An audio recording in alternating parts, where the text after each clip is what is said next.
Eu acho que cheguei tarde demais para essa história.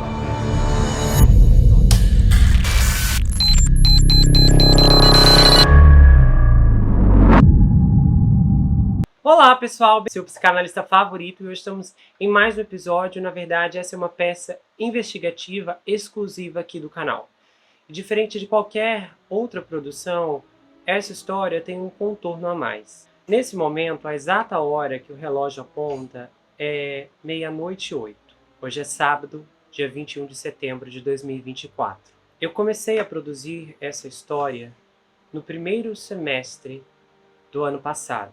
Eventualmente, 90% do material que vocês vão conferir foi roteirizado, gravado em 2023. Acontece que algumas ocorrências surgiram no meio do caminho pela complexidade agravante dos eventos envolvendo todas as medidas dessa investigação, o que acabou ampliando os meus planos para trazer uma segunda opinião muito específica para essa história e que também proporcionou uma janela muito comprida de dias, semanas e meses para uma recompreensão absoluta de tudo que vocês vão ouvir aqui assim que a história começar.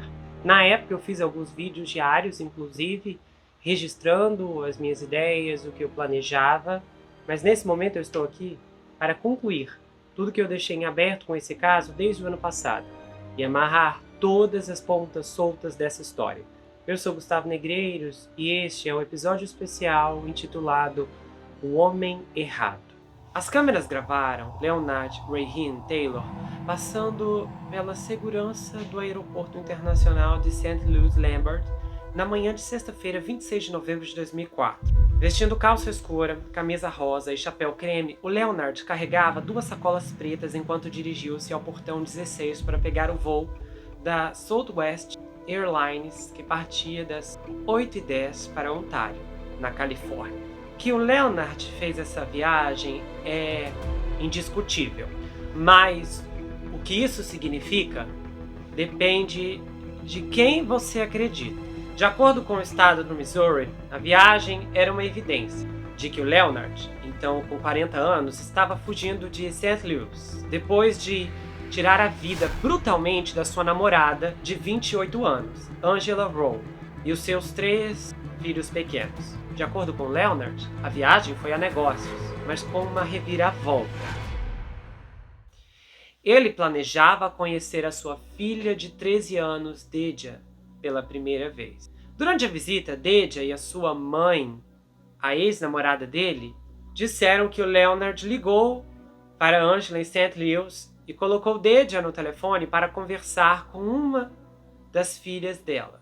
Em outras palavras, nos dias após Leonard embarcar naquele voo para o oeste, a Angela e os seus 3 filhos estavam muito vivos. Apesar da discrepância, o Leonard foi preso 2 semanas depois. Ele foi julgado por 4 acusações de homicídio em primeiro grau e condenado à pena capital. Ele sempre manteve sua inocência, argumentando que a polícia o fixou como suspeito e ignorou um álibi convincente, apoiado por depoimentos de testemunhas, em favor de uma teoria no qual ele massacrou seus entes queridos e depois permaneceu na cena do crime por dias, antes de voltar para a Califórnia. O caso do estado recaiu sobre o irmão do Leonard, o Perry, que foi implacavelmente assediado pela polícia até implicar o seu irmão no crime, e ele se retratou de suas declarações muito antes do julgamento do Leonard, em 2008. O estado também contou com um testemunho de um médico legista que mudou drasticamente a sua estimativa da hora em que os 4 perderam a vida. Ele mudou para apoiar a versão dos eventos do estado. O Leonard disse: tudo o que eles queriam era alguém para amontoar esses crimes, mesmo que fosse o homem errado.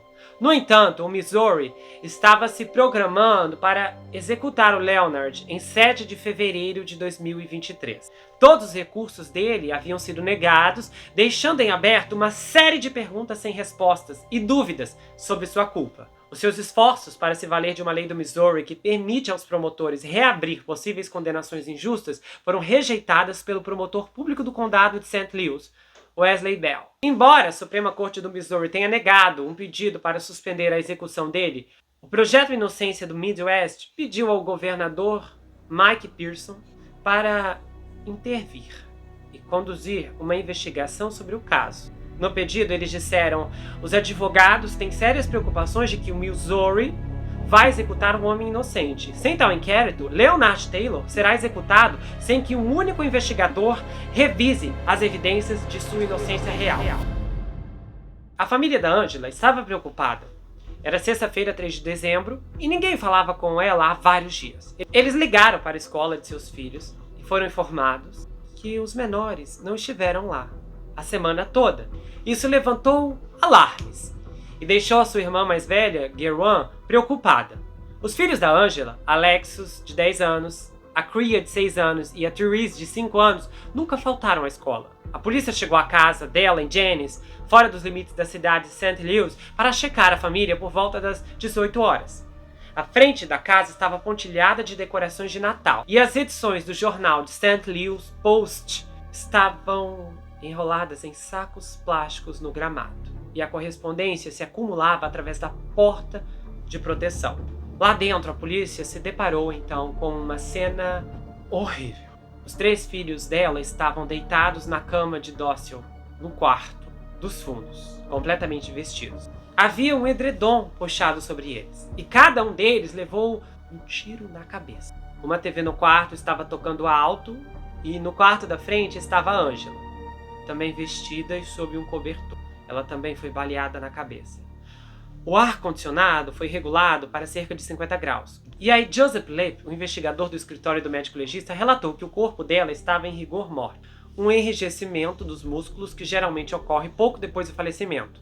E a temperatura corporal dela era um pouco mais de 51 graus. Os corpos exibiam sinais precoces de decomposição. Do lado de fora, a Gerwan disse ao Joseph que tinha visto a Angela pela última vez no sábado anterior, 27 de novembro, quando a Angela apareceu para lhe emprestar $50. Na manhã seguinte, o médico legista Philip Burt realizou as autópsias. Com base nas condições dos corpos, a Angela e os seus filhos provavelmente foram atacados e ceifados pelo menos um dia e não mais do que uma semana. Isso antes de serem encontrados. E ele disse isso aos advogados de defesa do Leonard durante um depoimento no ano de 2006. Ele estava mais confiante de que a família havia falecido em algum momento durante a semana do dia 29 de novembro. A polícia rapidamente se agarrou ao Leonard Taylor, o namorado da Angela, como seu principal suspeito.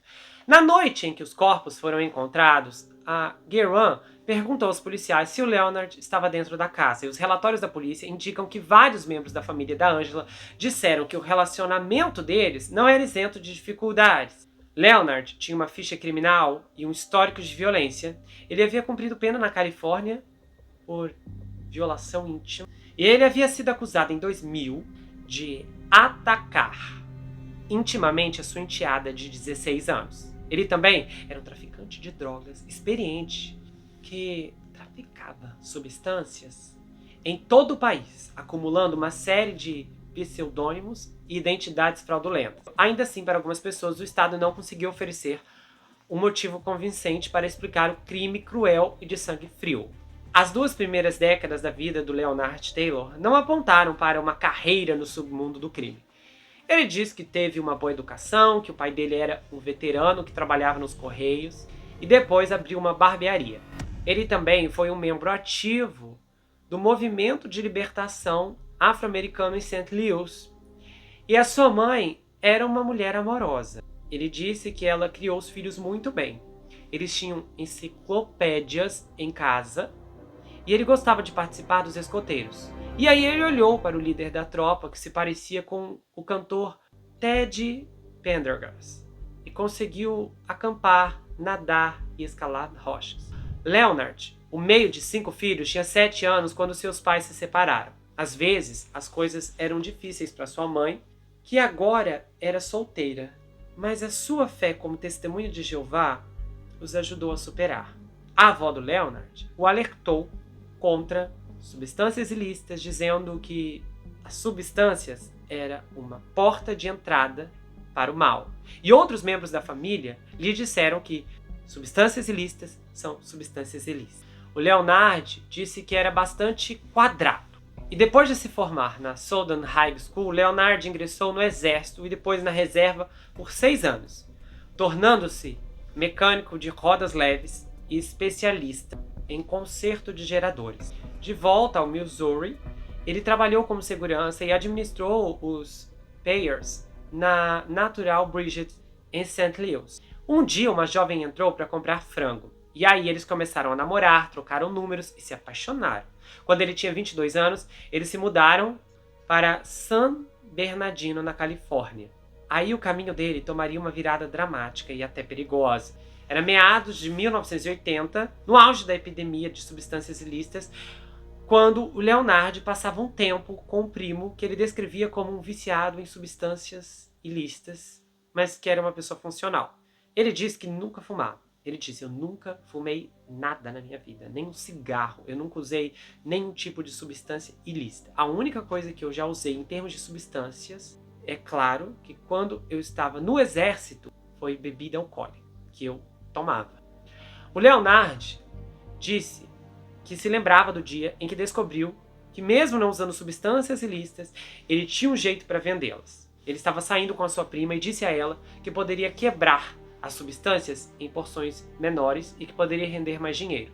Ela não aceitou a sugestão dele, então ele assumiu a responsabilidade. Ele comprou $140 em substâncias ilícitas de um traficante do bairro. Isso do bairro onde ele morava. E aí ele deu para a noiva do seu primo vender e ganhou $280. Acontece que era o dia do pagamento para muitos e era como se fosse a hora do rush do McDonald's. O Leonard manteve um RUP com seus novos parceiros e ele ignorou as ligações de trabalho em um centro de distribuição perguntando por que ele não tinha aparecido. Quando ele foi para casa, ele jogou cerca de $3.000 na sua cama. E aí, a sua esposa perguntou onde ele havia conseguido todo o dinheiro e ele disse, esse é o único trabalho que vou fazer de agora em diante, submundo das substâncias ilícitas. Aos 24 anos, ele comprava o que queria. E aí isso virou 1 quilo, depois mais quilos e quilos e quilos e quilos. A sua esposa não concordava com sua nova profissão. E ela disse, ei, você sabe o que isso vai nos trazer? Falecimento ou penitenciária. Mas ele continuou lidando com as garantias que podiam advir da venda de substâncias. Rivalidades, vigilância e até tiroteios. Um dia ele recebeu uma mensagem em seu pager. Outro primo que estava na cidade disse ao Leonard que o comércio de substâncias ilícitas em St. Louis estava crescendo, chegando a $28.000 por quilo. Muito mais do que no sul da Califórnia. E ele ficou incrédulo a princípio. Mas deu certo. Ele começou a levar quilos de coca de vó. Começou com 1, 2 chaves de cada vez e depois escalou. Aí ele fechou suas casas de Rock na Califórnia e agora estava transportando substâncias ilícitas pelo país e era muito bom nisso. Ele expandiu a sua rede, fazendo conexões em Chicago e no Sul, trazendo grandes somas de dinheiro, o suficiente para sustentar seus filhos e comprar várias casas em todo o país. Ele teve o gostinho da boa vida. E ele disse, eu sempre disse que não seria esse tipo de pessoa. Bem, eu não vou esperar até os meus 65 ou 70 anos para começar a viver, porque quando você chega nesse ponto, você está falecendo.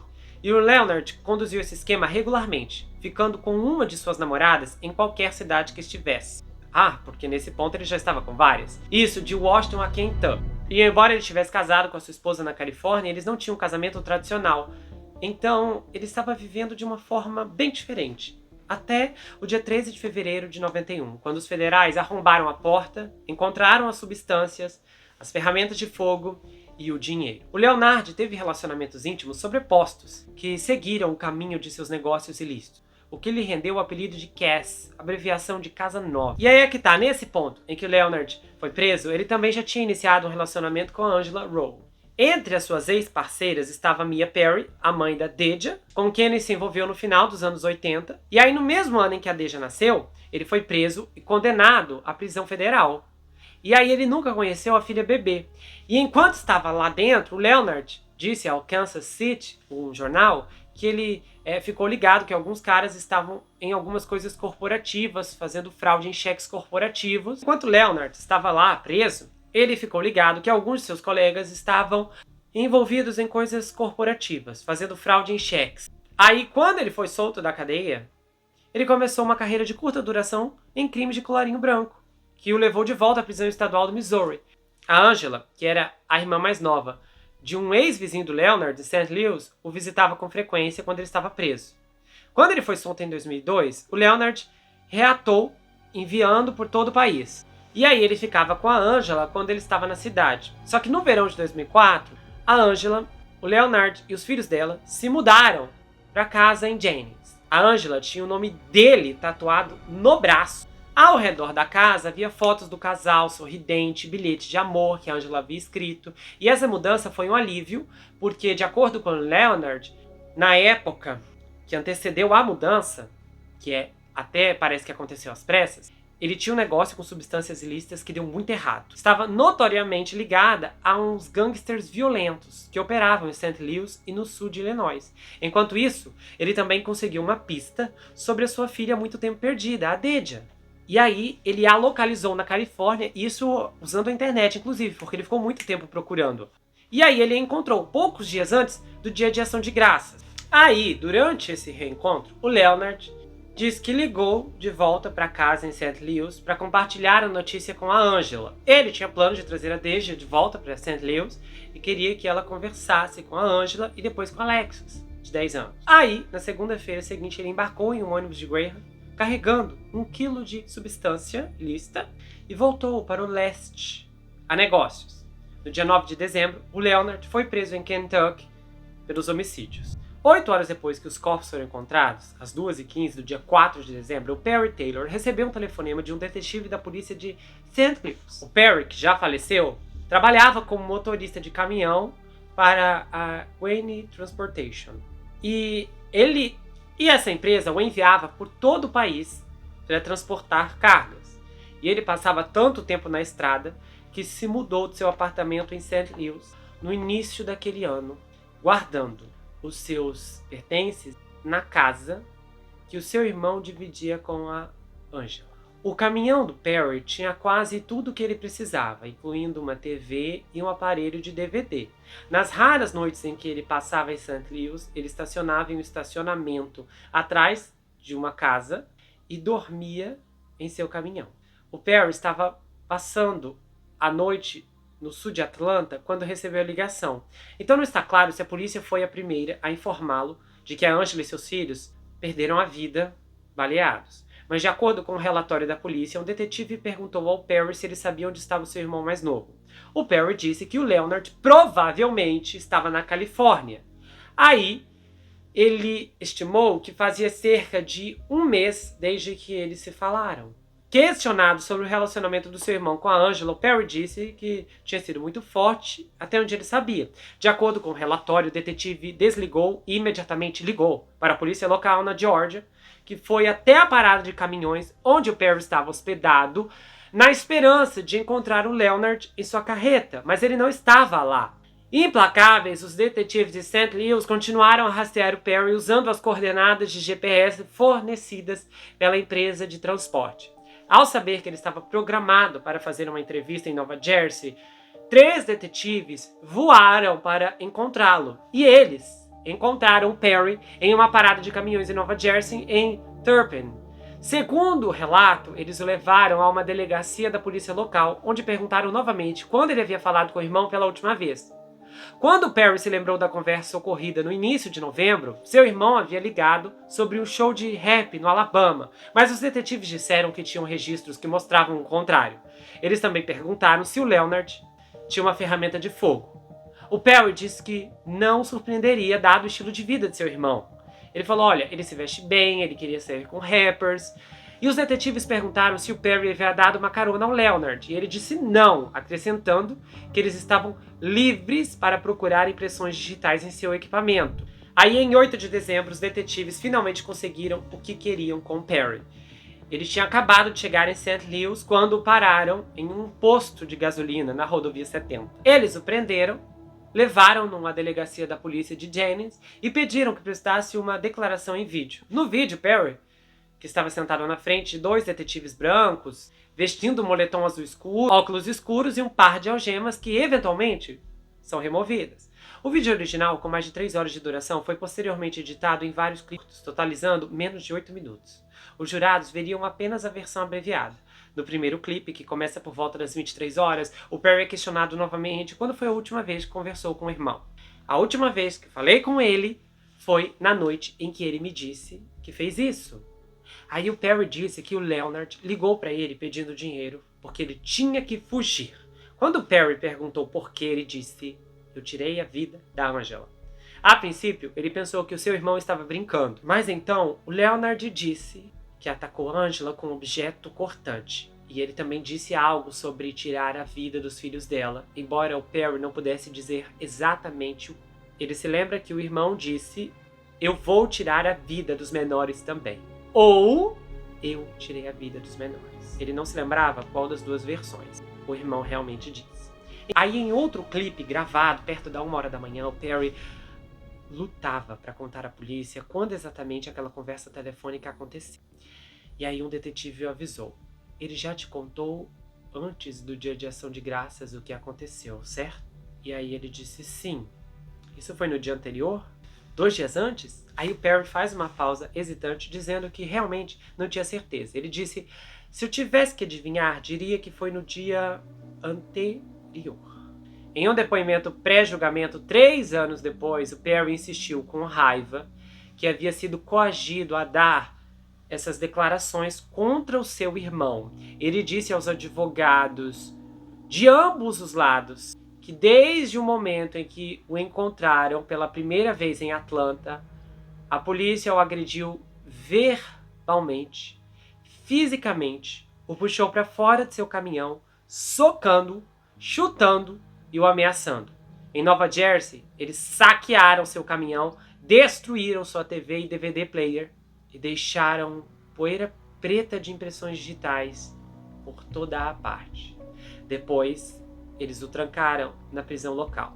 No dia em que ele finalmente prestou depoimento envolvendo o seu irmão, a polícia o cercou com ferramentas em punho, forçando-o a entrar em um carro das autoridades. E um detetive logo de cara disse a ele: ok, antes de chegarmos à delegacia, eis o que você vai dizer. O Perry lembrou que os policiais ameaçaram que se ele não dissesse o que queriam, eles machucariam a sua mãe, que era deficiente e morava no 5º andar de seu prédio. Ele se lembra de um policial ter dito o seguinte: seria uma pena se algo acontecesse com ela, como se ela caísse da janela. Segundo ele, a polícia disse a ele o que dizer, ensaiou com ele e o fez repetir em uma fita. Qualquer coisa que eu disse à polícia naquele vídeo foi coagido. Senhor, cada palavra que eu disse naquele vídeo foi sob coerção.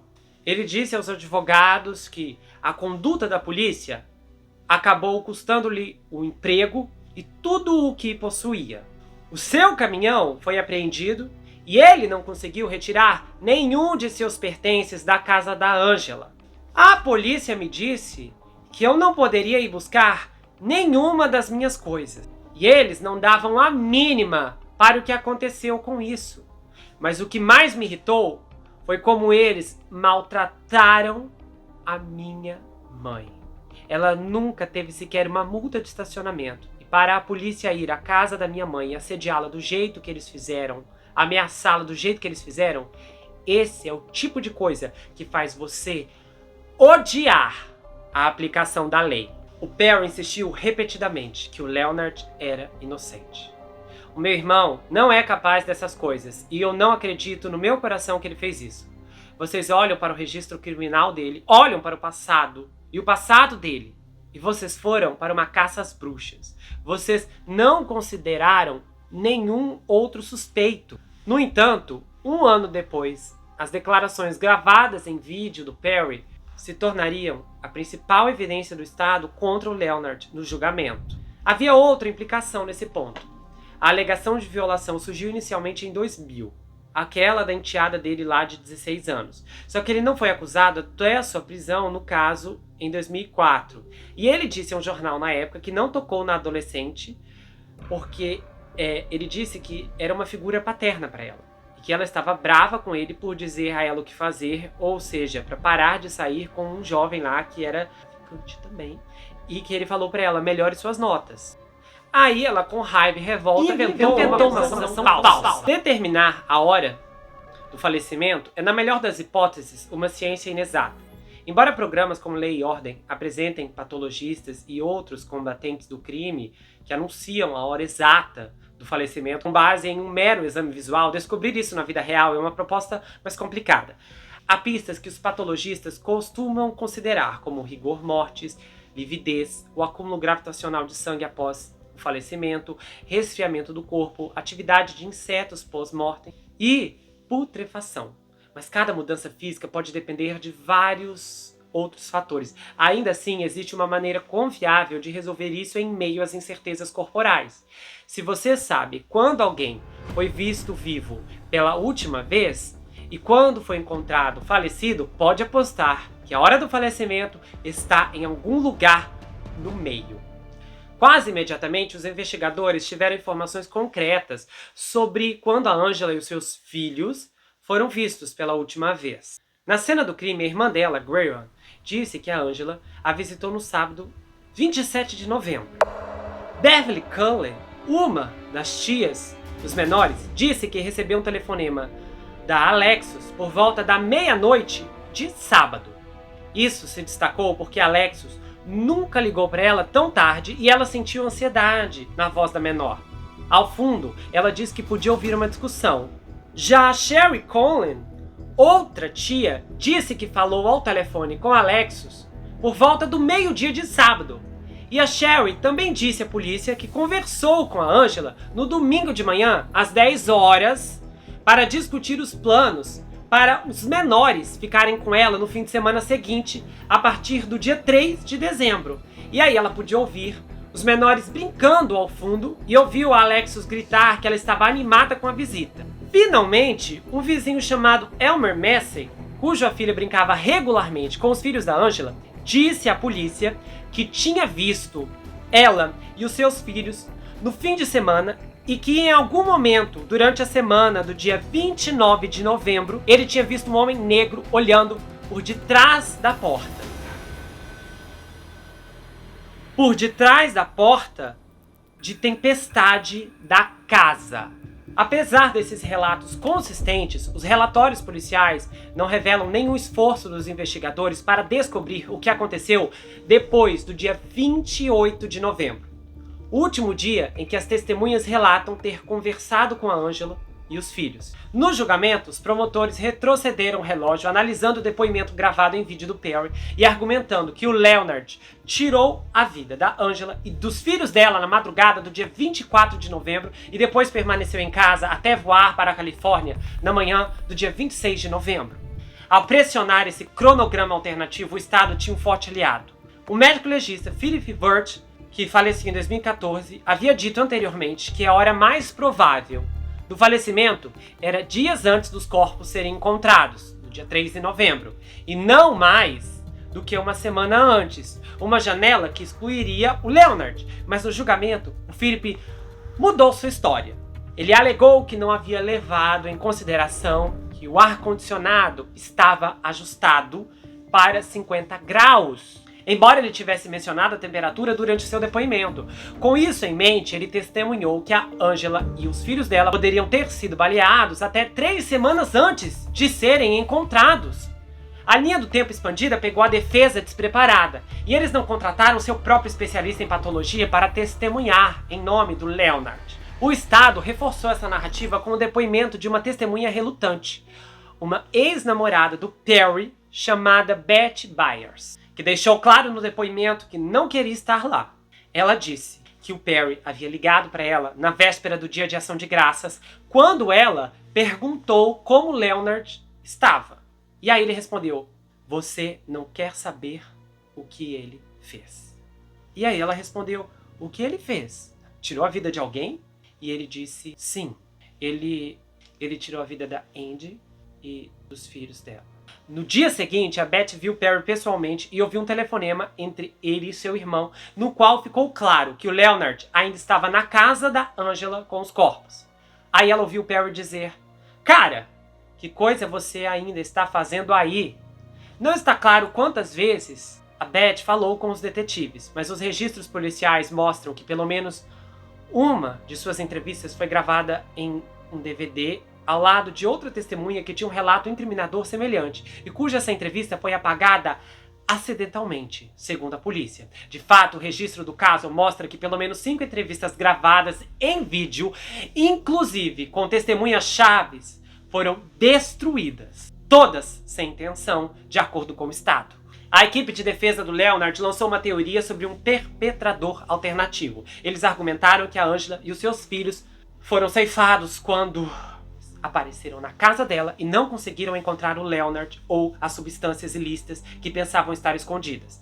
Depois que aquele negócio de substâncias deu errado, ele pensou que os discípulos iriam tirar a vida dele, então rapidamente deixou a cidade. O Estado procurou minar as testemunhas que contradiziam sua linha do tempo. O Alan Kay, um dos promotores, argumentou que o vizinho da Angela, o Elmer Massey, confundiu as datas. Aí o Alan disse ao júri que ele viu o Leonard Taylor uma semana antes. É bobagem pensar o contrário. Nisso, a promotoria também trouxe um representante da empresa que a Angela usava para sua linha telefônica residencial para testemunhar que não havia registros das ligações que o Dearjuan e as tias Collins disseram ter feito com a Angela e os pequenos. Essa testemunha não mencionou que a empresa Charter Communications tinha uma isenção de responsabilidade sobre seus registros telefônicos. A empresa não mantém ou tem registros de todas as chamadas feitas ou recebidas por nossos assinantes de telefone. Essa ressalva significativa não seria divulgada até depois do julgamento.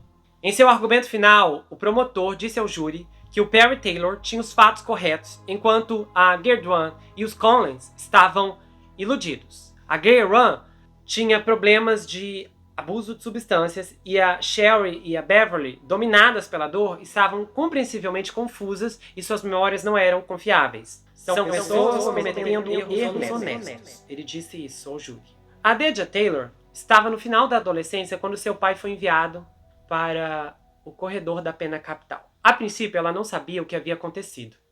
Assim que ela o conheceu, ele desapareceu de sua vida novamente. Nem os advogados de seu pai a rastrearam para que ela pudesse compartilhar as suas lembranças da visita do seu pai à Califórnia. Só que em novembro de 2022, quando ela tinha 31 anos, ela deu uma declaração que poderia ter sido crítica para o caso dele. Ele descrevia a visita de seu pai no fim de semana de Ação de Graças em 2004, o telefonema com a Angela, o telefonema com a outra filha dele e os planos que eles haviam feito para visitar St. Louis. A Angela parecia muito animada em me conhecer e eu também, ela disse. Fiquei tão feliz em me conectar com meu pai e com a sua nova família que chorei bastante naquele dia. Descobrir que meu pai estava de volta à prisão e dessa vez no corredor da pena capital foi muito difícil para mim. Ela disse que guardou tudo isso para si mesma, mesmo quando se reconectou com Leonard, comunicando-se com ele regularmente por telefonemas e cartas. Meu pai é uma fonte constante de apoio positivo. E ela disse que ele dava conselhos a ela e ajudava em períodos dolorosos, como quando a avó dela havia falecido no ano anterior, em 2021. Ela disse, eu era extremamente próxima da minha avó e eu estava completamente arrasada com o falecimento dela, mas meu pai me ajudou a superar o processo de luto. Agora, ela estava com medo de que logo o perderia também. Eu vivo com medo constante da sua possível execução e eu não tenho ideia do que farei sem meu pai em minha vida. Em 3 de fevereiro, a Deja voou para St. Louis, esperando se encontrar com o promotor público Wesley Bell. Os advogados do Leonard pediram uma reunião para que a Deja pudesse compartilhar sua história.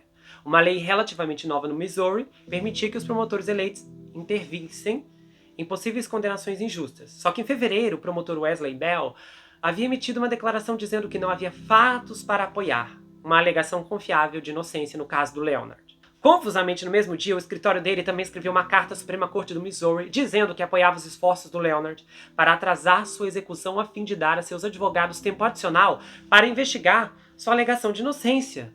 A Deja estava acompanhada pela diretora executiva do Projeto Inocência do Midwest, a Tricia Rocho, e quando elas chegaram ao escritório, no entanto, Wesley Bell não estava em lugar nenhum. Em vez disso, o investigador apareceu e disse que ele entrevistaria a Deja e que ele não permitiria que a Tricia estivesse junto. Aí o investigador não fez perguntas, ele apenas ouviu o depoimento da Deja. e ela diz que não se sentiu esperançosa com o papel deles depois disso. Em uma declaração, o porta-voz do Wesley negou que a Deja tenha sido informada de que ela se encontraria com o advogado de acusação, e ele sugeriu que a Deja não tinha feito o suficiente para provar o álibi de seu pai. Ela tem provas probatórias ou não? Nós a encorajamos a finalmente se apresentar para que possamos avaliar qualquer evidência potencial que ela tenha. A situação do Leonard, que estava tão perto da execução sem que a sua alegação de inocência fosse completamente examinada, segundo os seus defensores, também foi considerada emblemática de um sistema legal criminal que, rotineiramente, estava ignorando suas próprias falhas. Houve um pedido do Projeto Inocência do Centro-Oeste para que o governador convocasse um painel independente para investigar o caso, conhecido como Conselho de Inquérito, que é uma ação extraordinária e incomum que amplifica os fracassos do caso. Os advogados também pontuaram: o Leonard Taylor, em todos os níveis de seus procedimentos estaduais e federais, teve a infelicidade de ser representado por um advogado ineficaz, que fez pouca ou nenhuma investigação em seu nome e, como resultado, falhou em litigar apropriadamente suas reivindicações ou apresentar sua inocência real. Os advogados também descobriram que o Estado estava negando o pedido do Leonard de ter um conselho espiritual e 2 testemunhas presentes durante a execução. Para Michelle Smith, a co-diretora do Missouri para abolir a pena capital, havia muita culpa por aí. A Michelle argumentou que os advogados pós-condenação do Leonard depositaram muita fé no Wesley Bell e em suas promessas de corrigir os erros do passado. A persona do Wesley Bell como um promotor progressista não significa que ele interviria automaticamente no caso dele, ela disse. Houve muita confiança no que um promotor progressista deveria ser no condado de St. Louis, o que não é a realidade. Para Deja, que visitou seu pai depois que ele foi transferido para a prisão onde estava programado para perder a vida em uma terça-feira, a execução do pai faria dela outra vítima no caso. Eu sei que ele teve seu dia no tribunal e o júri o considerou culpado, mas o sistema legal parece cego ao impacto que seu falecimento terá sobre os entes queridos. Os entes queridos que são inocentes! Então, no dia 7 de fevereiro, terça-feira, Tricia Rojo estava na prisão em Bonnie Terry, no Missouri, esperando para falar com Leonard, depois que ela havia ligado para atualizá-lo sobre o litígio relacionado à sua execução, marcada para as 18 horas daquele dia. Depois ela tentou falar com ele de novo, só que o Leonard estava em uma cela e o oficial da prisão disse: olha, você não vai conseguir falar com ele agora. E a Tricia pôde ouvir alguém falando ao fundo, pouco antes do oficial da prisão voltar à linha e dizer assim: sinto muito, senhora, está feito. E ela disse: feito? Sim.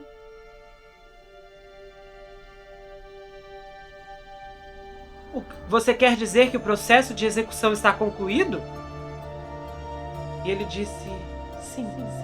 Às 18 horas e 16 minutos, o Leonard Taylor foi declarado sem vida. Ele tinha 58 anos. A Tricia estava sentada em uma lanchonete da Huddle House, na rua da prisão. Ela esteve lá o dia todo com a Megan Crane, co-diretora do escritório da MacArthur Justice, do Missouri, trabalhando no caso do Leonard. Depois que a Suprema Corte do Missouri e o Tribunal Distrital Federal de St. Louis se recusaram a intervir, a Tricia e a Megan estavam sentadas na lanchonete, trabalhando no recurso para o 8º Tribunal do Circuito dos Estados Unidos. E ela estava ligando para contar ao Leonard sobre o recurso, quando foi informada de que era tarde demais. Não é a primeira vez que o Missouri executa uma pessoa em face de uma alegação convincente de inocência. E nem é a primeira vez que o Estado executa alguém enquanto o litígio ainda está pendente. A Tricia disse: eu acho que era algo em que todos estávamos pensando. Eles sabem que as pessoas continuam a litigar. Eles sabem que as pessoas têm outros meios para reivindicar seus direitos. Mas isso não importa para eles. Durante a sua última visita a ele, na manhã de terça-feira, a Tricia conversou com o Leonard sobre seu amor pela música. E a música favorita dele era a Reunião de Família, dos OJs. A Tricia e a Megan ouviram a música enquanto dirigiam de Bonnie Terry de volta a St. Louis após a execução.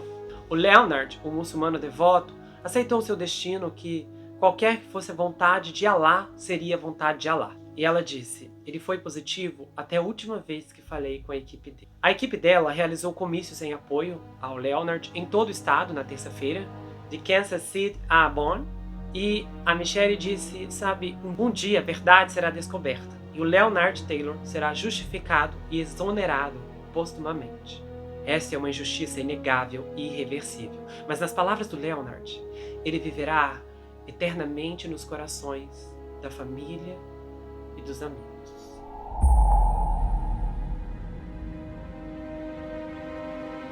E aí agora entra uma informação que eu só descobri depois e que não foi comentada por nenhum dos meios de comunicação que estavam defendendo a inocência do Leonard. Durante o julgamento dele, foi mostrado que o sangue dos óculos de sol e o sangue que foi encontrado no carro do Leonard era consistente com o perfil de DNA da Angela.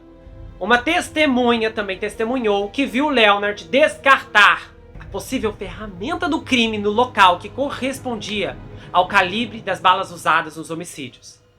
As balas do mesmo calibre também foram encontradas mais tarde no carro dele. As autoridades disseram que acreditavam que o Leonard atirou na Angela durante uma discussão violenta e que depois tirou a vida dos menores porque eles eram testemunhas. Após a execução, a irmã da Angela, a Jera, falou aos repórteres e disse: "A justiça foi feita." Lutando contra as lágrimas, ela comentou que a execução dele não iria apagar a dor que ela ainda sentia pela perda da sua irmã, das suas sobrinhas e do seu sobrinho.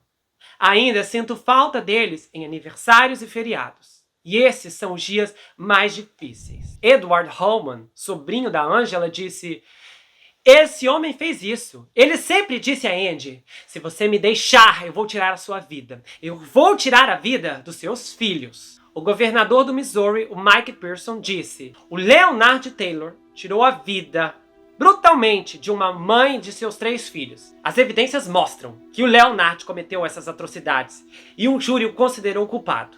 Os tribunais sempre mantiveram as condenações e sentenças do Taylor sob os fatos e as constituições do Missouri e dos Estados Unidos. Apesar da sua alegação egoísta de inocência, os fatos de sua culpa nesse terrível homicídio quádruplo permanecem." O Leonard Taylor emitiu uma declaração final escrita antes do seu último suspiro. "Ó vós que credes, buscai ajuda com paciência e oração. Certamente, Alá está com o paciente. E não fale daqueles muçulmanos que foram ceifados no caminho de Alá.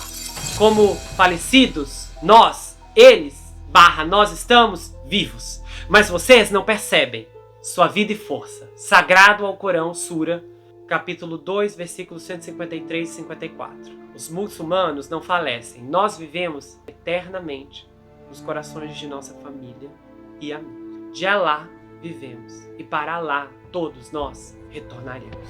Todos terão sua vez de falecer. O falecimento não é a sua inimiga, é o seu destino. Ansioso para encontrá-la, paz. Nesse momento, eu ainda não sei o que dizer. E eu não sei em quem acreditar.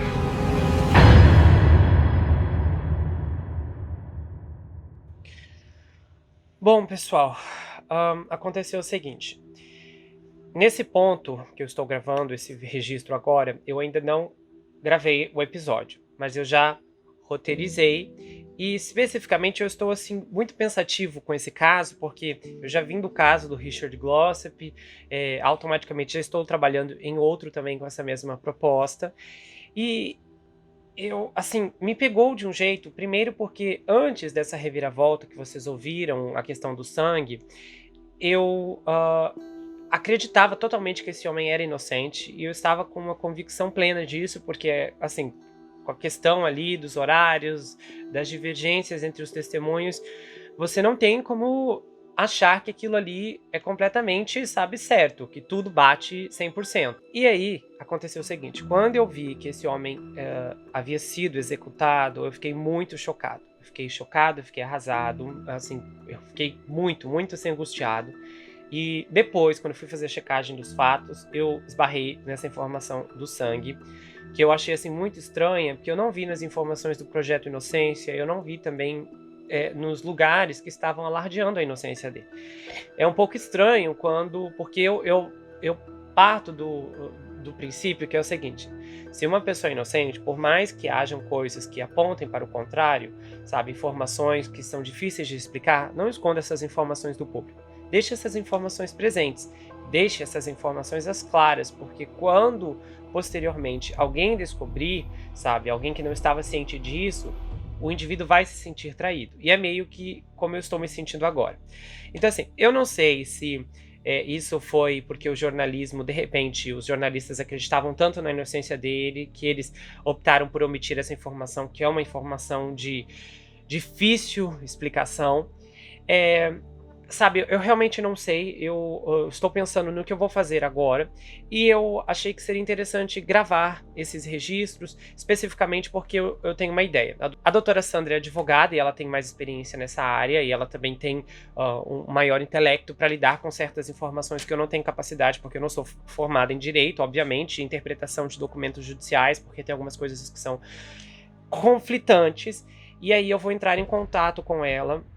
Eu tô pensando em como eu vou passar as informações do caso, porque é muita coisa, então eu acho que eu vou gravar o vídeo primeiro, aí passar o vídeo pra ela, assim, parte, né, da gravação, porque daí a minha análise eu vou ter que gravar posteriormente, porque eu quero chegar numa conclusão. Será que esse homem é inocente? Será que o Leonard Taylor estava falando a verdade? Então é o que eu quero descobrir, e eu quero fazer algumas trilhas até esse ponto, porque essa questão do sangue, pra mim, precisa ser melhor esclarecida, e eu acho que eu não, sabe, ia ser demais gravar o vídeo pendurado do jeito que eu estou agora, sem ter realmente uma direção clara, sem ter um princípio de que essas informações, elas realmente apontam para um culpado que mentiu até o último segundo, ou para um homem inocente que realmente estava falando a verdade. Então, eu vou planejar melhor agora e vou começar a traçar especificamente o que eu quero fazer, porque eu quero passar as informações da melhor maneira para a doutora Sandra, sem contaminá-la, até porque nesse ponto eu não posso contaminar muito ninguém, porque assim, eu não sei, sabe? Eu realmente não sei se ele é inocente ou não. Eu quero ter pelo menos mais informações para conseguir chegar em uma conclusão que me deixe mais tranquilo, sabe? Mesmo que seja impossível de tomar uma decisão final, eu pelo menos quero saber que eu fiz o que eu poderia fazer com esse caso. Eu acho que alguma coisa aqui está em aberto, então eu quero de fato chegar na realidade dos fatos e na verdade dessas informações. Então eu vou manter vocês informados, eu acho que alguma coisa bacana vai surgir disso e vamos ver o que vai acontecer. Oi pessoal, tudo bem? Então, eu estava bem indeciso, assim, eu estava um pouco confuso da última vez que eu gravei. E o que eu fiz? Eu conversei com a doutora Sandra, eu pedi para ela, a gente vai fazer uma parceria bacana dessa vez, que ela vai ler o caso. Eu, assim, fiquei de combinar se ela preferia que eu gravasse o caso, depois enviasse, ou então se eu enviasse o roteiro, e acabou que a gente optou que seria até mais rápido se eu enviasse o roteiro.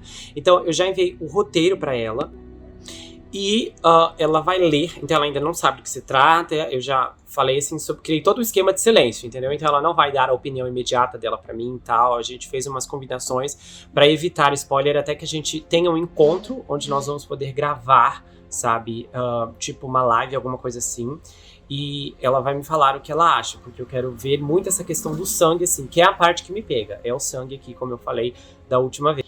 Eu acho que nesse ponto, assim, pra mim, o que é mais complicado, o que é mais difícil, sabe, nesse aspecto, é de realmente imaginar o que realmente aconteceu, sabe? De que, será que ele era mesmo inocente? Será que não? Porque o que me pegou é realmente a parte da omissão, porque alguns lugares não mencionaram essa questão do sangue, porque outros mencionaram. E assim, isso é uma coisa que me incomoda, sabe? E até abalou um pouco a confiança que eu tinha nesses dados que foram levantados, porque daí eu não sei se são dados enviesados ou não. E aí agora eu quero, com a doutora Sandra, descobrir especificamente a verdade, sabe? Eu espero que ela consiga me trazer um farol e uma luz nesse sentido. Bom, pessoal, em que pé estamos? Hoje é dia 18 de junho, domingo. A doutora Sandra, ao que parece, já leu o roteiro e ela está prestes a gravar o primeiro vídeo de impressões dela. Então eu já combinei como que nós vamos fazer especificamente. Então ela ainda não sabe da segunda parte, como vai acontecer o vídeo. Eu gravei, fiquei empolgada inclusive, porque eu não sabia bem se eu ia gravá-lo ou não, mas eu já gravei na sexta-feira, então eu gravei dia 16, e assim, foi uma excelente gravação. Eu, assim, vendo todas aquelas informações de volta, vivendo todo aquele processo que eu tive durante a pesquisa, eu terminei o vídeo bem chocado e sem ter uma opinião em particular. Então, assim, eu tô Agora seguir em frente porque esse vídeo vai ser muito especial. Eu tô animado pra ver onde nós vamos chegar com isso. Oi, vocês estão me vendo, acho que a qualidade não deve estar assim dos melhores, porque eu tô gravando pela tela do notebook, mas eu queria continuar fazendo o registro. Faz um tempinho da última vez que eu gravei, mas acontece que eu acabei demorando para gravar, na verdade, porque não tinha acontecido muitas coisas. Esse caso ele tem sido um desenvolvimento demorado. Realmente eu imaginava que ele não ia ao ar assim tão cedo. Mas, bom, como estamos? A doutora Sandra, ela já gravou a parte dela nesse ponto, tá? Ela já deu a primeira opinião dela com base no roteiro que eu enviei. Então, é aquele roteiro inicial daquelas informações, até aquele momento ali que eu digo que eu não sei o que dizer, que eu acho que foi isso que eu disse na época.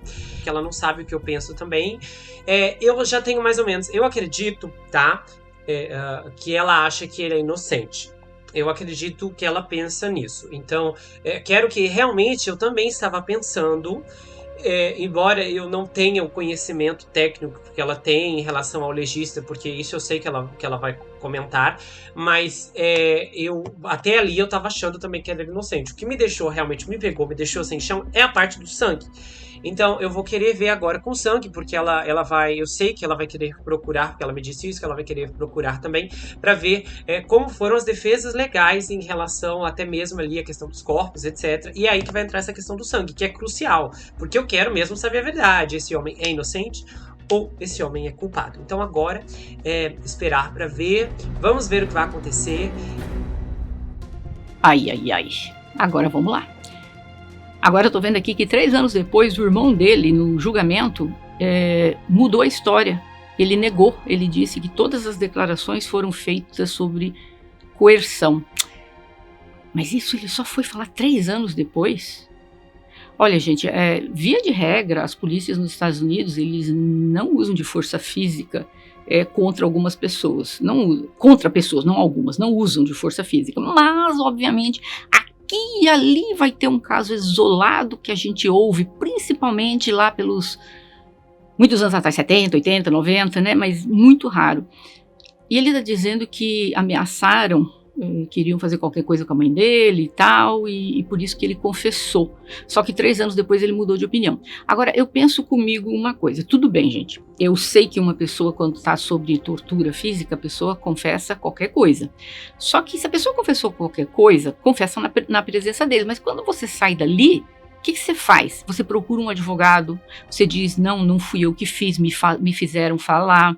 Aí a pessoa fala, mas talvez ele não tinha dinheiro para contratar um advogado, porque nos Estados Unidos está cheio de advogado que trabalha para o Estado. Ele poderia ter ido na corte, pedir para falar com um promotor, alguma coisa, se ele não confiava na polícia que o forçou a fazer isso. Eu acho estranho que ele só veio 3 anos depois a desmentir. Como eu falei, via de regra, se é comigo isso passa, eu posso até confessar na hora, mas assim que eu sair de lá e eu não estiver mais em perigo, eu vou contar para Deus e o mundo que me fizeram confessar uma coisa. Tô achando estranho, né? Mas... Aqui tá dizendo que 3 pessoas confirmaram que viram os filhos da Ângela no dia 27 de novembro. Tem uma tia e a irmã da Ângela, uma tia das crianças, disseram que a viram no dia 27, ou que falaram com ela no dia 27. E o vizinho disse que no dia 29. Então, o Leonard saiu da cidade no dia 26.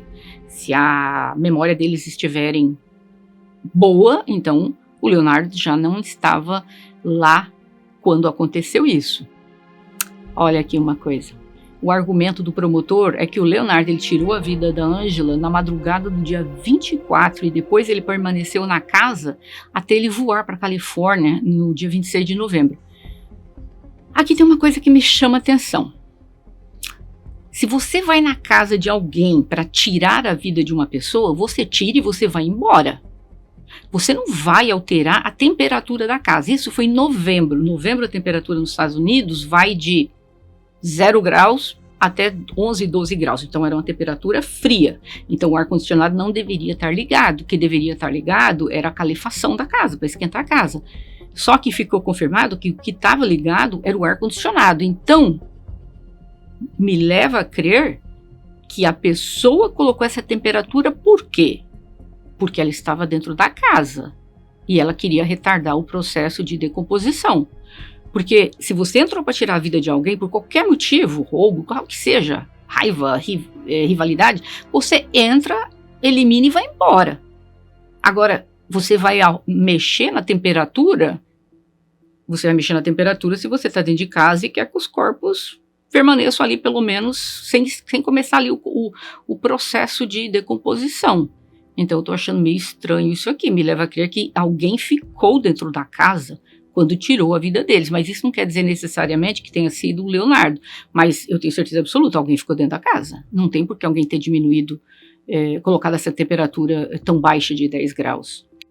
O investigador do escritório do médico legista disse que os corpos apresentavam rigor mortis e que os corpos exibiam sinais precoces de decomposição. Olha, gente, eu estudei 3 anos de medicina legal na Universidade de Direito com um dos maiores médicos legistas do mundo, o Dr. Daniel Romero Munhoz, que identificou o corpo de Joseph Mengele no Brasil. E eu lembro que eu sempre fui fascinada na universidade pelas aulas de medicina legal e aprendi muito sobre isso. E um dos meus trabalhos na universidade era sobre rigor mortis. Eu preparei um trabalho muito minucioso, então tudo que eu vou falar aqui é com base no que eu aprendi e que eu mantenho ainda na minha mente, mesmo após 33 anos de ter sido graduada. Mas vamos lá, eu lembro que o rigor mortis, para ele completar, ele pode levar de 3 a 6 horas, mas pode ocorrer às vezes até dentro de 12 horas. E geralmente desaparece depois de 36 horas que a pessoa faleceu. O rigor mortis, falando em linguagem coloquial, é quando o corpo começa a se enrijecer. Só que após essas 36 horas, o corpo da pessoa começa a ficar flácido, aí o tecido do corpo começa a se desintegrar e daí começa o processo de decomposição, putrefação e tudo mais, que pode começar a ocorrer cerca de 24 a 48 horas após o falecimento. Mas eles estão dizendo aqui que existia o ar-condicionado, estava ligado com a temperatura em 50 graus Fahrenheit. 50 graus Fahrenheit são 10 graus Celsius. Então a temperatura estava bem fria.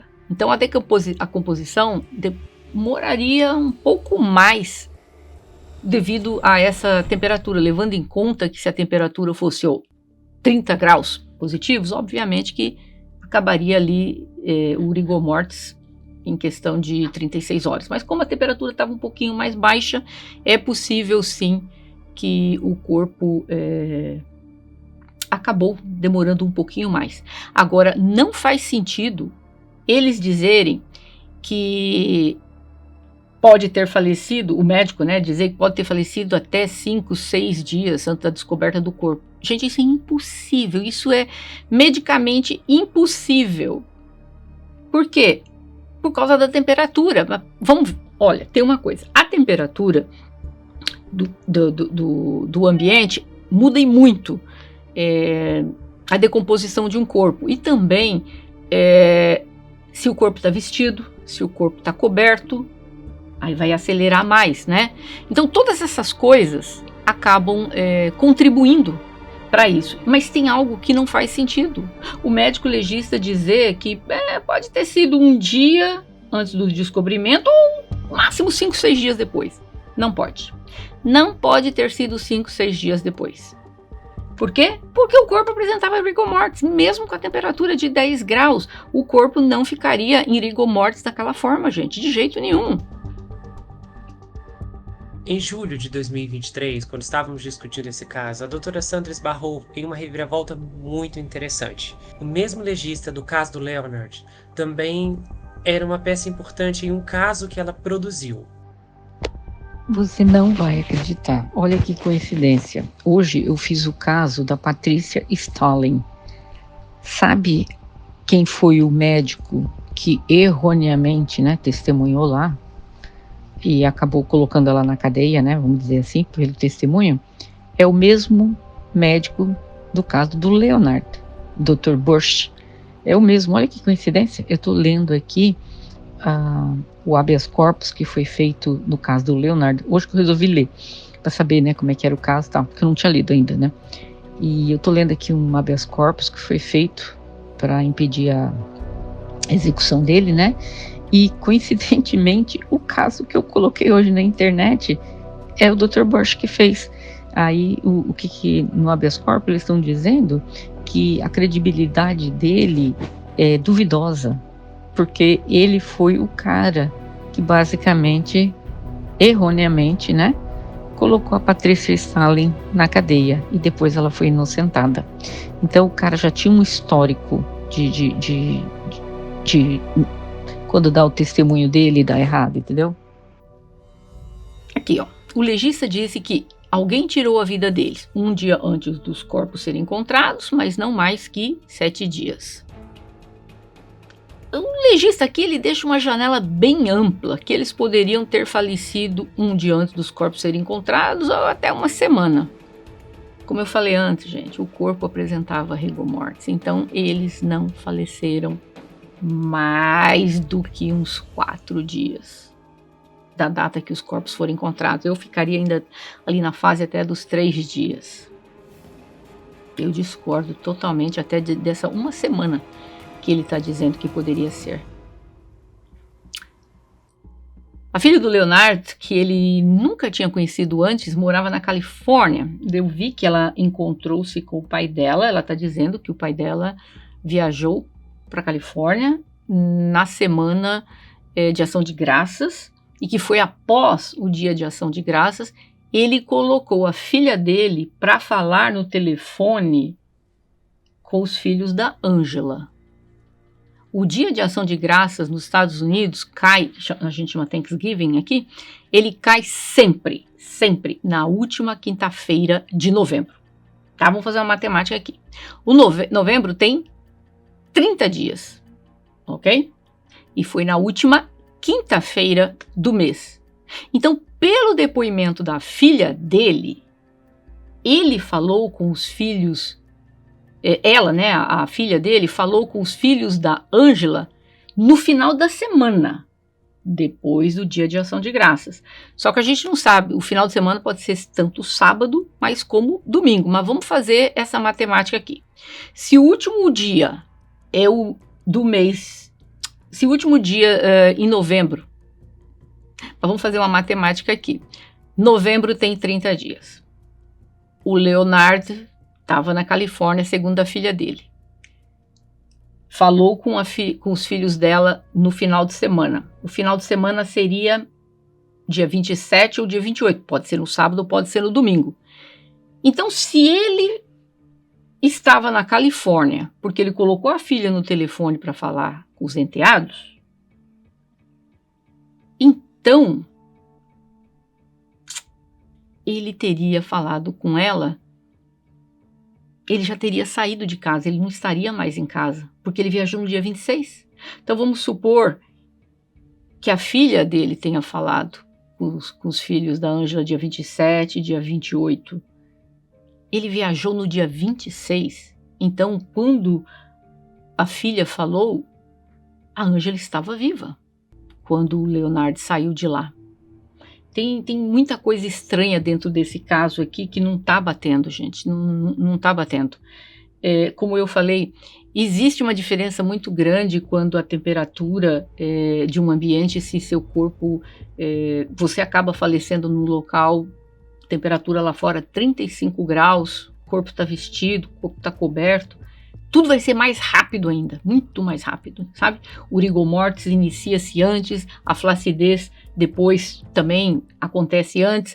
Então, no máximo, isso não é uma regra, o máximo, 36 horas, vamos supor, dentro dessa temperatura, o corpo já ficou flácido.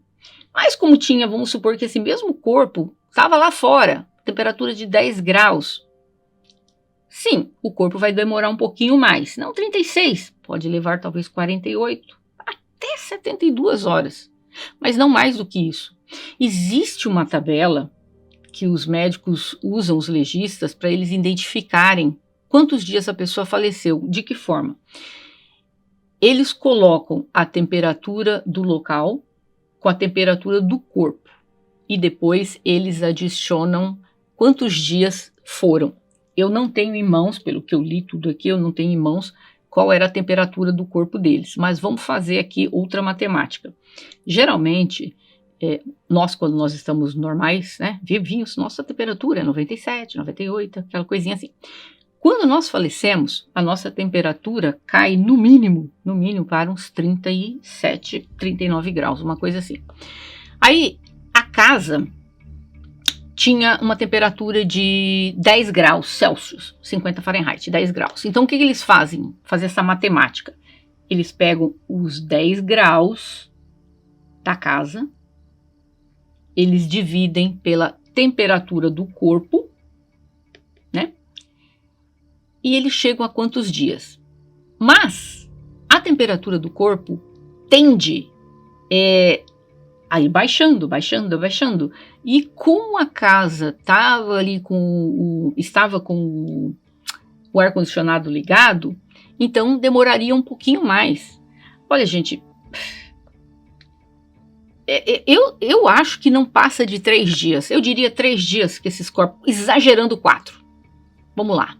Eu diria que no máximo, vamos ver, eu continuo lendo aqui, pode ser que eu mude de opinião daqui a pouco, porque tem alguns detalhes a mais, mas considerando o que eu estou vendo até o momento,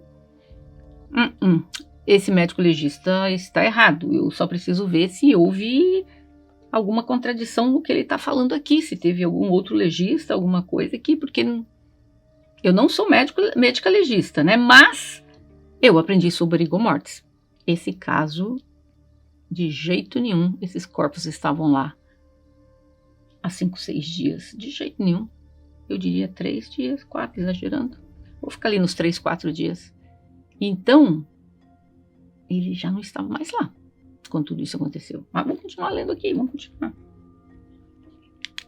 Eu respondi algumas perguntas quando o Gustavo me contou esse caso e eu dei meu parecer.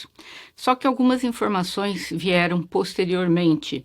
Aí o Gustavo perguntou para mim se eu gostaria de, com essas informações, ver se eu mudei minha opinião ou não com o que aconteceu. A informação que veio posterior seria que foi encontrado o sangue dela, né, o DNA da Ângela, no óculos dele e no carro dele, tá? Então, isso seria. E também tem sobre ter encontrado no carro dela o projétil, um deles, né? Que possivelmente seria de uma arma dele. E aí nós vamos tentar ver se somente com isso seria possível fazer o match, né? Comparar se a arma dele foi aquela que disparou nela. Mas vamos lá. Eu quero deixar aqui algumas... Vamos fazer uma recapitulação bem rápida aqui. O tanto de pessoas que viram a Ângela naquele dia e as crianças vivas naquela semana, na semana que ele já tinha viajado. Então, vamos lá. Tinha correspondências não recolhidas na porta da casa, como se fosse alguns dias. As crianças não tinham aparecido na escola também por alguns dias tal. O ar-condicionado estava por volta de 50 graus Fahrenheit, que dá mais ou menos uns 10 graus Celsius, né? Então, por estar um pouco frio, a casa foi colocada com essa temperatura, então pode sim ter retardado o processo do rigor mortis, que seria, em termos mais simples, quando o corpo começa a enrijecer, né? Mas vamos lá. Ela foi vista dia 27 de novembro porque ela emprestou dinheiro para uma pessoa, $50, e essa pessoa disse, tem certeza, foi no dia 27 que ela me deu esses $50. Se você pediu dinheiro emprestado para uma pessoa, é difícil você não lembrar a data e ficar confuso. Mas eu acredito que essa pessoa tinha sim em mente. Pensa comigo, você precisou ali de R$200 por algum motivo, você pede emprestado. Sua amiga, vizinha, parente. Você lembra o dia que você pediu, não lembra? Essa pessoa disse, ela pediu e eu entreguei na mão dela, dia 27. Mas lembre-se, ele viajou fora do estado e está comprovado dia 26, então ela estava viva. O legista disse que ela poderia estar ali entre um dia e não mais que uma semana. mas que ele acredita que ela tenha falecido no dia 29 de novembro. E eu já dei meu parecer a respeito disso. Esse janela que ele deixou é muito ampla. Você tem ideia, mesmo com a temperatura baixa, como é que o corpo da pessoa estaria? Eu acho essa janela dele imensa demais, de uma semana, e eu ainda continuo com a minha opinião, o dia que eu acho que eles perderam a vida. Ele viajou antes do Dia de Ação de Graças. Como eu já falei antes, ele foi na Califórnia ver a filha dele pela primeira vez, que ele não conhecia. E a filha dele, a Deja, disse que ela se lembra muito bem que naquele final de semana o pai dela ligou para a Ângela e a colocou no telefone para conversar com as filhas da Ângela. Uma pessoa já adolescente, quase indo para a fase adulta, nunca encontrou o pai na vida. Vai encontrar-se pela primeira vez. Levo a crer que essa pessoa não vai esquecer quando foi essa data, não é verdade? E ela diz, ele chegou aqui no dia 26, dias antes do falecimento dela. E ela confirma, eu conversei com os filhos da Ângela pelo telefone no final de semana. O irmão do Leonardo, quando ele foi preso, ele disse que ele confessou que o irmão dele tinha falado para ele que ele tirou a vida da Ângela e das crianças. Mas ele se retratou 3 anos após, dizendo que ele foi coagido a dar aquela informação, foi agredido, ameaçado, mas ele disse que ele não falou a verdade. Eu também já dei minha opinião a respeito disso. Via de regra, a polícia nos Estados Unidos não usa de violência física, pode usar, sim, de umas formas de manipulação, coerção, mas não força física. Mas vamos pensar que até isso tenha sido falado, né, feito.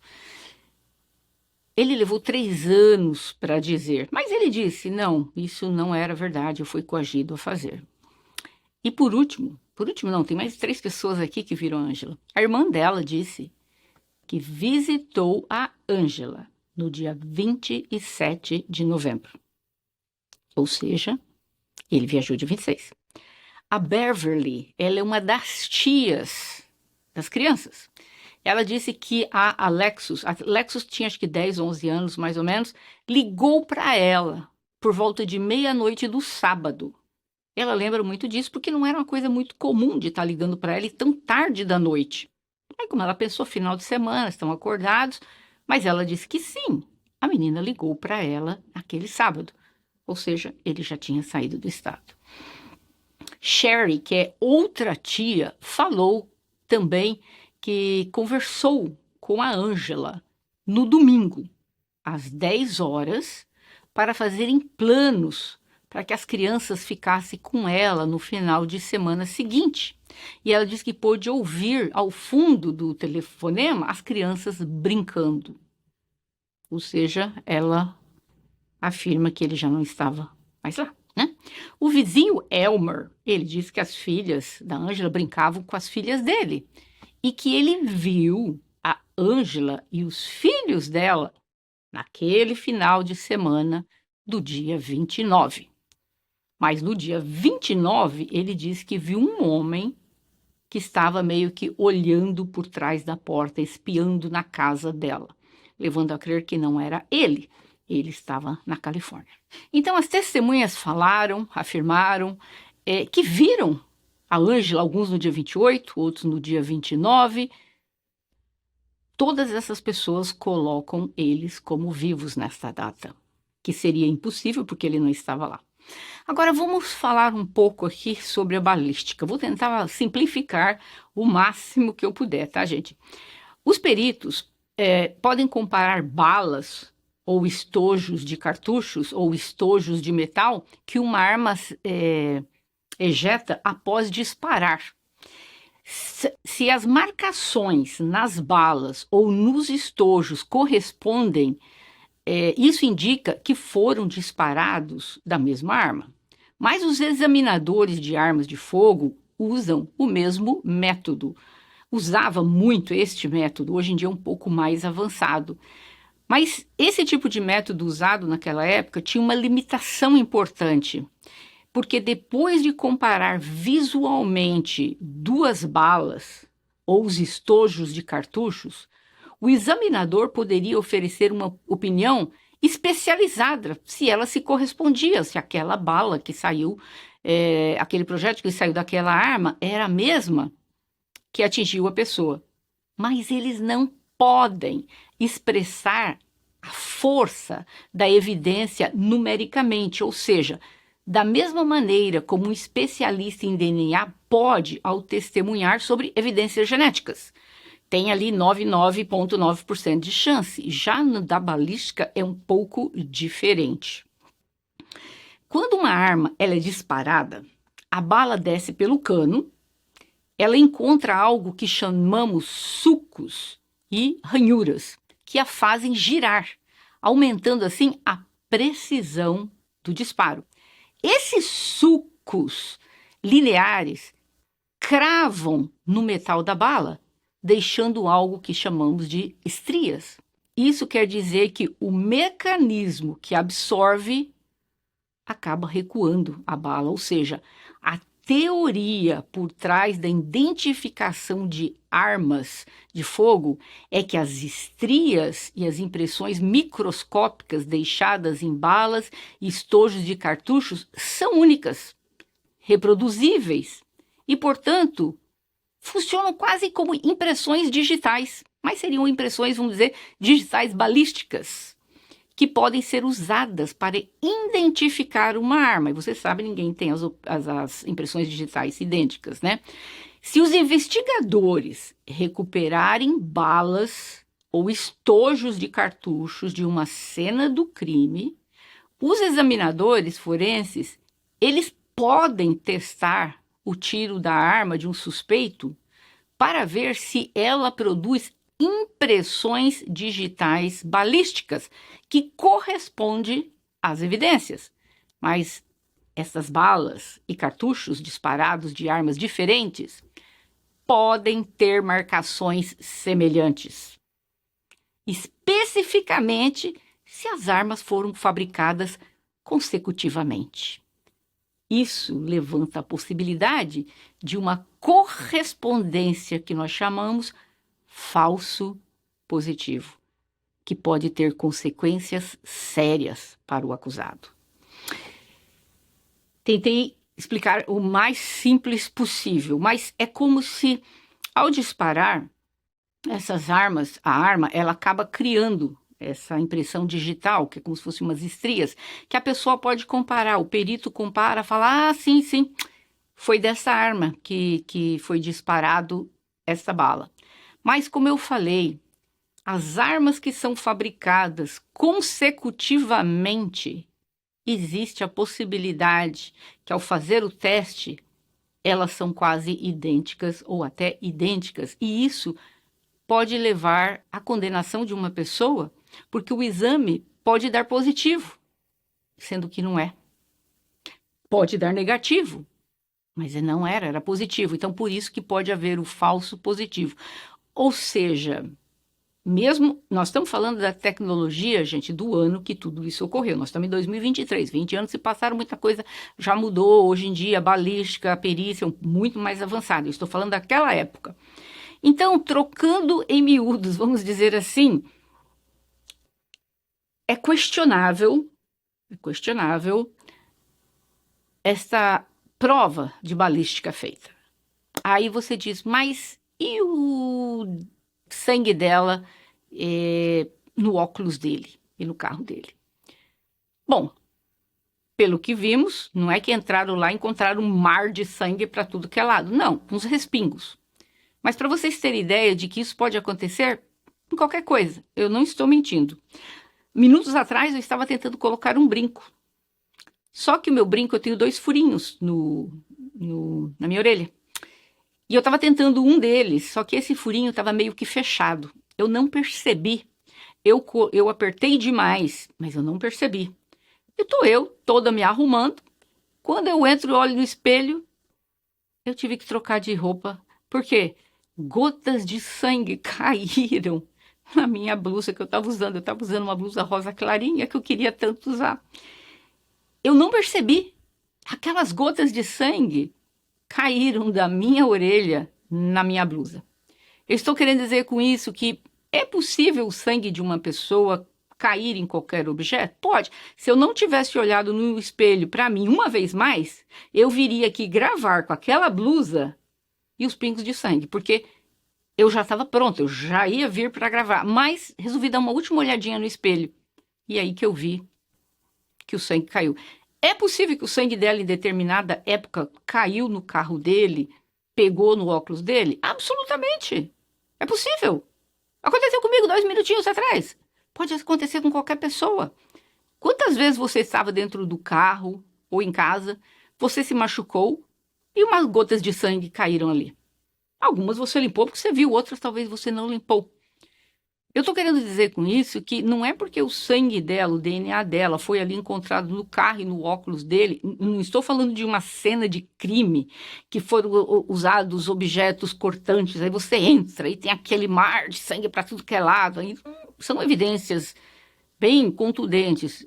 Estamos falando ali de uns respingos.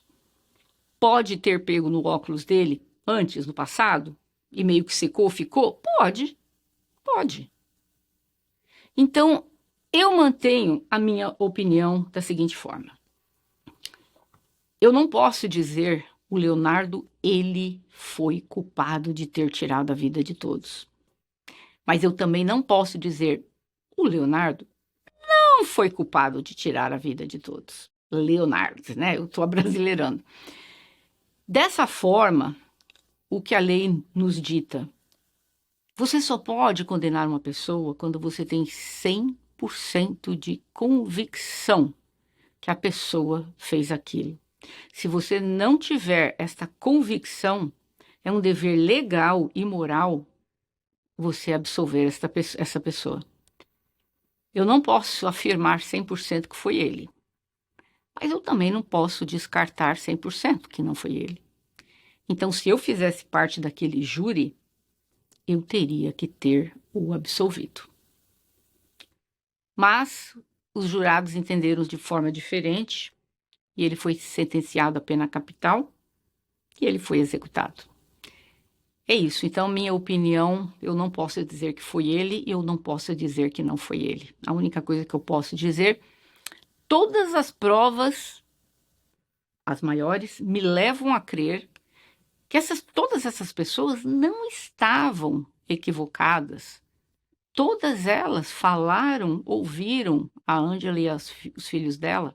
Não estou falando de uma, duas pessoas, não, pessoas. Já falei que umas 5 pessoas que a coloca viva quando ele já não estava mais no estado. Mas aí tem mais umas outras coisinhas que o coloca lá. Então, em suma, se estivesse no tribunal do júri, eu o absolveria, porque eu não tenho 100% de convicção que foi ele. É isso. No último semestre de 2024, eu decidi que era preciso encerrar essa história. Então, eu e a doutora Sandra sentamos para conversar amplamente sobre o caso do Leonard. Doutora Sandra, o caso do Leonard, ele é bastante, eu achei bastante controverso, porque ele tinha muitas coisas, muitas questões específicas que davam alguns indícios de culpa, ao mesmo tempo de outras questões que apontavam uma inocência. Só que o caso todo, eu acho que eu nunca vi um caso tão emaranhado quanto esse, porque ele tem tantos testemunhos contraditórios que eu fiquei assim perplexo.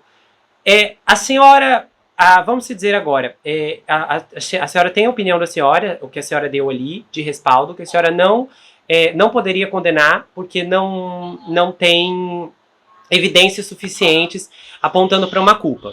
Agora, a senhora se sente que mesmo, ok, dando esse respaldo, a senhora se sente no muro de não ter certeza absoluta se ele é culpado ou se ele é inocente, ou a senhora tem uma inclinação mais para inocência do que para culpado? Eu tenho mais para inocência.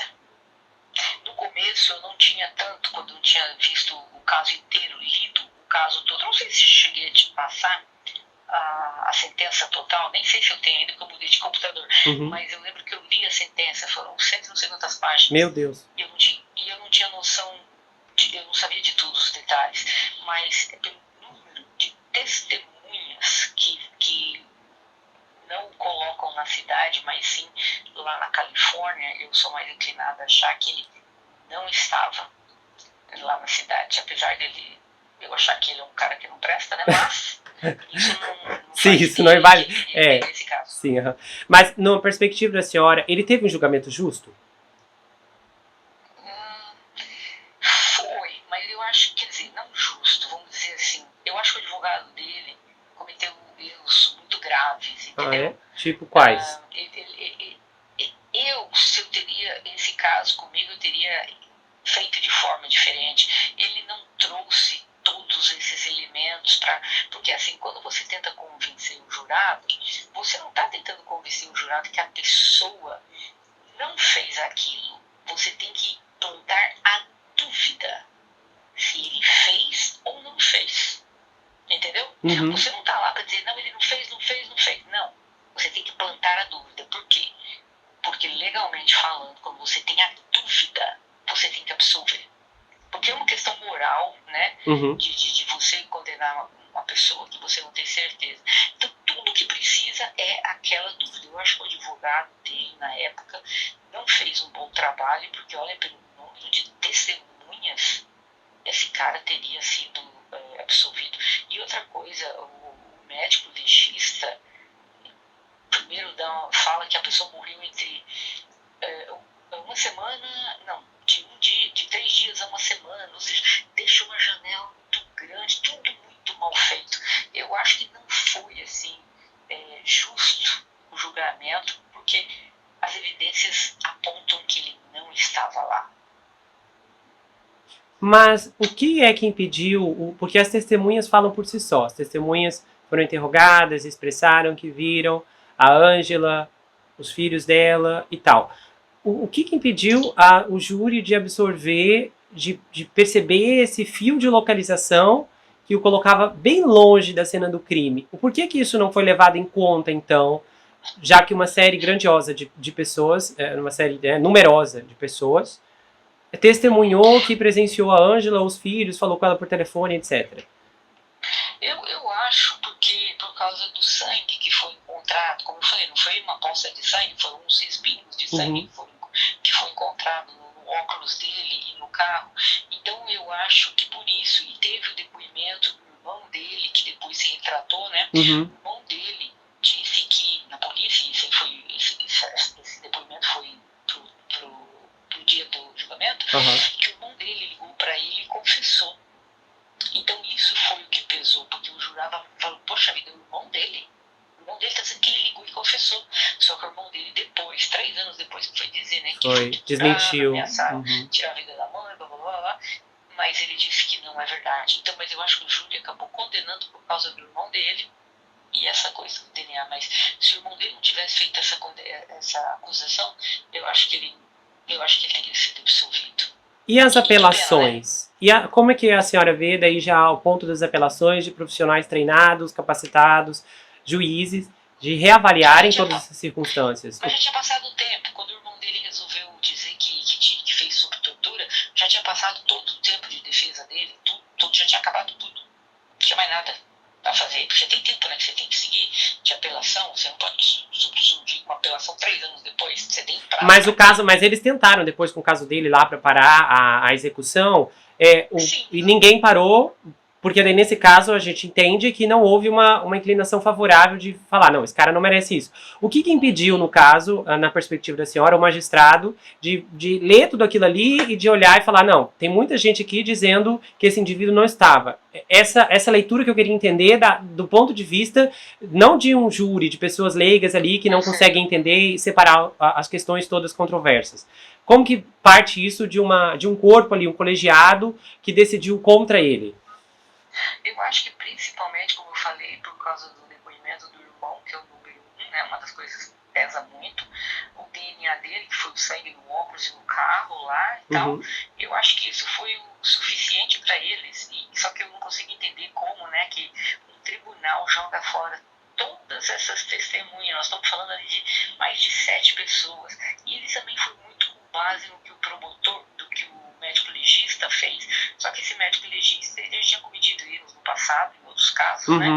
E também certamente cometeu nesse, como eu te falei quando a gente falou sobre esse caso, eu expliquei um pouco daquela janela que ele deixa muito aberta de um dia para o outro, o corpo, como estava, ou seja, tudo estava muito diferente. Quando os investigadores chegaram lá no dia, os investigadores viram que os corpos já estavam em rigor mortis. Então, certamente aquelas pessoas já tinham falecido há mais de 70 horas, qualquer coisa assim.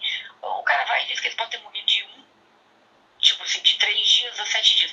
Não batia as coisas que ele estava falando com o que os investigadores viram, porque obviamente você, para poder saber que dia exatamente que a pessoa faleceu, eles tiram tudo, né? A temperatura do ambiente, a temperatura da pessoa, aquela coisa, a parte do rigor mortis, em que estágio que está, né? Se está no comecinho, se está no final. E tudo isso não batia com o que os investigadores viram. Mas eu também, como eu te falei, no final das contas, o legista é aquele. Então o tribunal vai se apegar no que o legista falou e não no que os investigadores viram. Porque os investigadores acreditam que ela tinha falecido. Pela opinião dos investigadores, quando eles faleceram, ele já não estava mais lá. Só que o legista o coloca lá, vamos dizer assim, por causa do estágio, né, que foi encontrado o corpo. Então, eu acho que o tribunal foi com base no irmão, do legista e nessa pouquinho do DNA. Mas as testemunhas eram muito boas, muito contundentes. Eu não sei como que eles não levaram em conta isso. Tecnicamente, um legista ele tem que ser imparcial e descolado da opinião dos investigadores. O que motivaria o legista a fazer uma alteração tão fraudulenta? Por exemplo, para mim, para começar, o promotor cometeu um erro ali. Um legista que não consegue, e quando ele deu o parecer dele, há quantos dias a pessoa estava falecida, ele nem se preocupou para levar em conta qual que era a temperatura da casa. Então ele deu uns tantos de dias que ele disse que a pessoa tinha falecido. Só que depois que ele já tinha feito o laudo, ele ficou sabendo que a casa estava com 50 graus Fahrenheit, que dá uns 11, 12 graus Celsius, né? Mas como você é um legista, a primeira coisa que você vai ver é a temperatura do corpo e você vai ver a temperatura do ambiente, porque se você falecer e você tiver no gelo, vai ser um tipo da temperatura do seu corpo. Se você estiver num local quente, no deserto, vai ser outro. Como que esse legista não levou em conta qual era a temperatura do ambiente? Ele já foi lá de cara dando assim? É uma das coisas principais que um legista faz, é olhar a temperatura do ambiente e do corpo da pessoa. Mas isso é um indício de incompetência ou um indício de viés? Não, isso é um absurdo. Isso aí é coisa de quando você está estudando ainda medicina, né? Eu que estudei medicina legal na faculdade há 3 anos, sabia disso e não sabe? Você é um legista fazendo autópsia ali o tempo todo, não prestou atenção no corpo, porque a primeira coisa que você quer saber, a pessoa estava vestida, a pessoa estava coberta, porque tudo isso vai mudando, né? Se a pessoa tinha muita roupa, tinha cobertura, aquelas coisas, vai mudando os estágios de decomposição do corpo. E claro que a decomposição do corpo vai modificar se o local está frio, vai permanecer um pouco mais, então vai alterar a data do falecimento. Só que ele só foi perceber isso depois que ele tinha feito o laudo. E ele soltou a bomba no dia do julgamento. Que aí o promotor ficou todo atordoado e ficou sem entender nada. Ele levou o cara achando que o cara ia ficar do lado dele, e no final ele deu uma data totalmente diferente que favoreceu a defesa. Quer dizer, até nisso ele falhou, porque ele foi levado pela promotoria. Tudo levava a crer que o primeiro laudo era o correto, só que lá no dia ele muda e dá uma versão totalmente diferente de quando é que ele acha que as pessoas faleceram. Favoreceu a defesa entre aspas, né? O tempo que ele deu favoreceu a defesa, ou seja, a promotoria deu um tiro no pé levando ele. Pois é. Porque é uma incompetência total Eu também não entendo, porque o promotor, eu não cheguei a ver se o promotor chegou a fazer alguma apelação a respeito disso. Mas ia fazer apelação por quê, se eles ganharam o caso, né? Porque a promotoria saiu vitoriosa. Não, sim, eu digo assim, no sentido de ele ter desmentido, quer dizer, favoreceu a promotoria, com certeza, né? Mas se fosse o contrário, também poderia ter detonado a vida de uma pessoa, né? Agora, É aquela história, apesar deles terem levado o cara para ajudá-lo, o cara acabou favorecendo a defensoria nesse ponto. Uhum. Mas no final, na soma da defesa e da acusação, eles tinham mais provas na acusação do que na defesa. Então por isso que ele foi condenado, né? Uhum. O que eu achei um absurdo. Eu achei isso um absurdo. O promotor mesmo tendo levado uma pessoa para lá, e claro que o cliente, que o réu foi condenado, mas mesmo assim é uma vergonha você levar uma testemunha pro seu lado e chega lá, a testemunha tá do lado da defesa. É uma reviravolta de novela. Né? Pois é. É isso, basicamente é isso. Foi mal feito. Se eu fosse jurado, eu teria que absolver o Leonardo. Tudo bem, ele tem um passado horroroso, Uhum. Mas cumpriu a pena dele lá, tal. Mas Uhum. eu teria que ter absolvido se eu fosse lá, pelo número de testemunhas. Não, faz todo sentido. Tá bom, então. Muito obrigado. Tá bom, então. Obrigada, Boa noite aí. Nos falamos. Bom filme, doutora Sandra. Até mais. Tchau, tchau. Tchau. O caso do Leonard é um caso que excedia completamente a minha capacidade de fazer uma decisão, de chegar a uma conclusão com base apenas nas informações que eu encontrei, considerando todas as questões técnicas que precisam ser interpretadas por alguém que conhece, que entende a lei, que entende como esse sistema ocorre e exatamente a precisão de cada detalhe para formar um mapa que faz sentido quando você integra todas as peças e não apenas quando você está olhando para uma parte de forma isolada.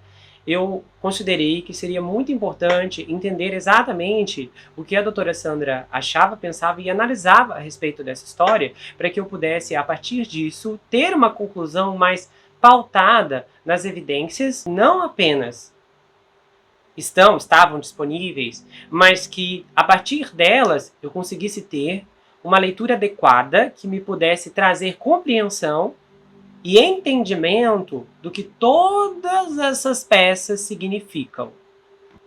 E é por isso que eu segurei esse caso por tanto tempo, porque nós queríamos muito, de fato, tentar pensar, refletir, analisar, reavaliar e ver se depois de tanto tempo alguma opinião nova surgiria ou se, de repente, uma mudança de postura, de perspectiva ou de lado emergeria do nada. Mas depois de 1 ano desse caso gravado, da doutora Sandra ter parcialmente registrado todas as suas opiniões, suas considerações, e uma checagem de última hora nos fatos, antes de gravar, de sentar aqui, de conversar com vocês, de ligar para ela, a minha opinião é que também não existem provas suficientes para condenar o Leonard.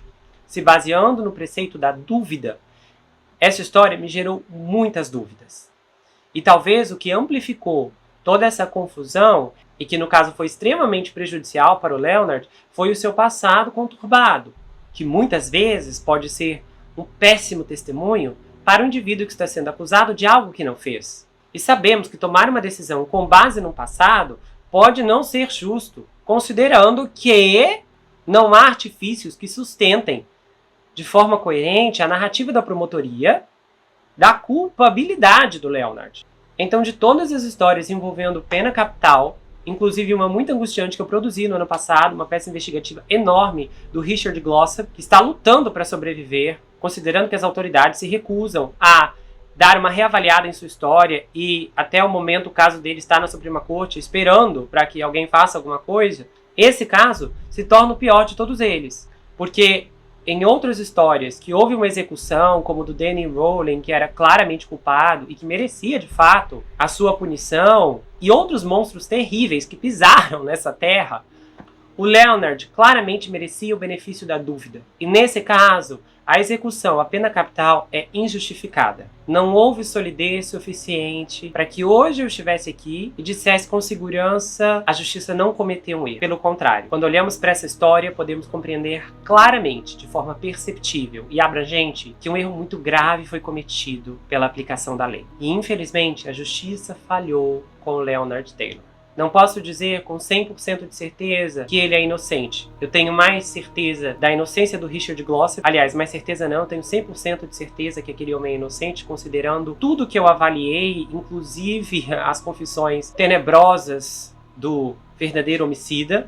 E uma frase que me vem muito à mente agora é o que eu me lembro de ter dito ano passado, quando eu gravei o material original. Eu tinha a impressão que eu cheguei tarde demais para a história. Olhando hoje, eu não consigo ter uma clareza absoluta do porquê eu fiz essa declaração, considerando que, mesmo que ele não tivesse sido executado enquanto eu ainda estivesse trabalhando no roteiro, eu não sei o que isso mudaria, porque ele está ali entre a possibilidade de viver e falecer, talvez aumentaria a emoção no quesito adrenalina, de você saber que há uma pendência gigantesca envolvendo o indivíduo que você está analisando fatos que não são claros. Mas talvez o que eu disse no ano passado era reflexo de uma parte de mim que sabia e que sentia que as dúvidas remanescentes eram persistentes e, de certa forma, radioativas, porque aquilo ecoou.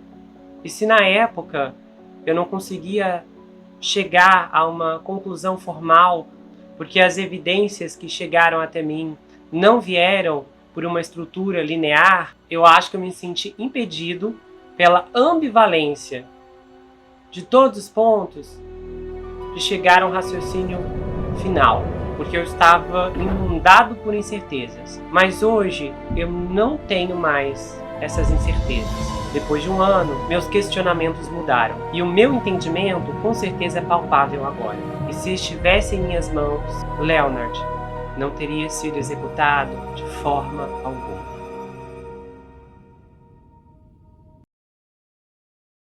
Se você gostou desse vídeo, inscreva-se no canal, ativa o sininho, compartilha, dá o seu like, comenta aqui embaixo, espero que você tenha gostado. Aproveite e conheça as outras atrações do canal, tá? Tem vários episódios bombásticos. Então, dá uma força, eu espero que você possa maratonar o conteúdo e comentar, tá bom? E se você quiser saber mais sobre mim, adquira meu livro. Esse é um suspense chamado Perfeito Estranho. Ele conta a história de um rapaz chamado Jack Wilber, que se vê preso em uma terrível maldição hereditária enquanto um serial killer está escondido em sua própria casa e possivelmente tentando tirar sua vida. Esse livro é escrito em formato roteiro, então é uma inovação. Se você não gosta de leitura, não se preocupe. Esse livro é justamente para você, porque a forma como ele é escrito é diferente de tudo o que você já viu. E o livro vai autografado se você quiser. A gente faz envios para qualquer lugar do Brasil, quase qualquer lugar do mundo também. Tem marcadores, um pôster exclusivo. Você pode entrar em contato pelo Instagram, pelo Telegram, comentar aqui. É muito fácil de falar diretamente ou então entrar lá pelo site. A gente se vê no próximo caso e não se esqueça que aqui você sempre vai ter um amigo. Até mais, pessoal!